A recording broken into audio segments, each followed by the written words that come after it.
This is lesson 8.1, ratios. We'll start with a couple of vocabulary terms. A ratio is a comparison of two numbers, and two ratios are equivalent ratios when they have the same value. So make sure you copy these two vocabulary terms down before you proceed on. A ratio is a comparison of two different items. It can be written in three different ways. If Susan has 3 cats and John has 4 dogs, we can write it in these ways, which first is 3 to 4, or 3:4, which is also read 3 to 4, or also 3 over 4, which is 3 to 4. So there's 3 different ways you can write ratio. Write the ratio of burgers to chips in 3 different ways. Okay, let's do that. Again, make sure your ratios, whatever comes first on your ratio. So burgers is first here, and then chips, so it's burgers first. There's 4 of those. Okay, so 4, and then 2, 4, 6 chips, so it's 4 to 6, which can be simplified to 2/3. So writing it 3 different ways: 2 to 3, 2 to 3, 2 to 3. There's your 3 different ways of writing it. Now let's do it the other way. It says write the ratio of chips to burgers in 3 different ways. So we know with it's 6 to 4 now, which just simplifies to 3 to 2. So that would be 3 to 2, 3 to 2, and 3 to 2. There's your 3 different ways of writing the ratio of chips to burgers. Next, what is the ratio of ladybugs to butterflies? Write the answer in the A:B form. Okay, so again, ladybugs comes first, so there's 1, 2, 3, 4, 5 of those. We want to do it in colon form, so then there's 3 butterflies. So your ratio is 5 to 3. Next, what is the ratio of soccer balls to footballs? So again, soccer balls comes first. 1, 2, 3, 4, 5, 6, 7, 8 of those.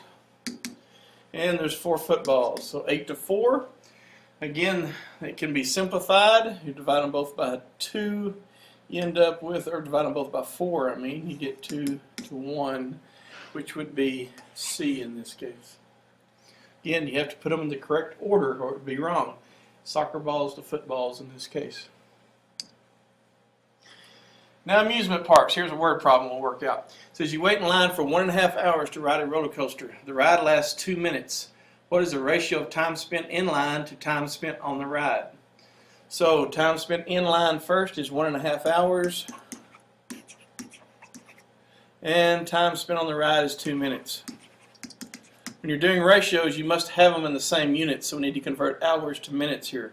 So you know 1 hour is 60 minutes. And then half an hour is 30 minutes. So that leaves us with 90 minutes. So now our ratio is 90 to 2. Which we can both divide by 2 and end up with the ratio of 45 to 1 of time spent in line to time spent on the ride. So there's your ratio of 45 to 1. Next, this is according to the table, who has the greater ratio of rock CDs to pop CDs, Lewis or Anna? So let's look at our 2 ratios, rock CDs to pop CDs. Rock and pop. So Lewis from rock to pop has 9 to 24, and Anna has the ratio of 28 to 70. So a couple of ways you can do this. You could top dog both of these and make them decimals and convert it that way, or you can cross multiply. I think I'd rather do it that way. 70 times 9 is 630. 24 times 28. That's 32, 16, and 3 is 19, 8, 4, 2, 9 and 8 is 17, 672.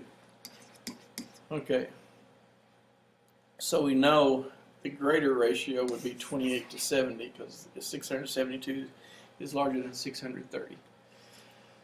So that would be Anna has the greater ratio of rock CDs to pop CDs. And we'll We'll work a couple more examples here. We want to write these ratios in order from least to greatest. So I'd rather put them in this form. They work a little bit easier for me. Then we'll put them back when we need to. If we cross multiply here, we've got 20, we've got 18, so we know 6 over 5 is smaller than 4/3. We'll compare it to, well, obviously 11 over 9 is going to be our, well, let's compare them and see. You've got 54 here, you've got 55 there, so 6/5. Okay, so 6/5 is first. Now let's compare 11/9 and 4/3.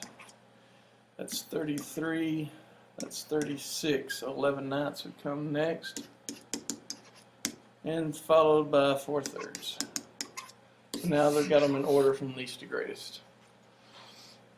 And last, find the value of x that makes the two ratios equivalent. Again, I would put them in fraction form. And the way to find out what x is, you could say 6 times what is 24, that's 4.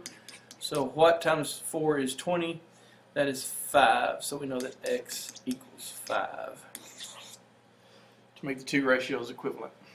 And you know they're equivalent if you cross multiply and you get the same number, which we've done before. So that concludes our lesson on ratios.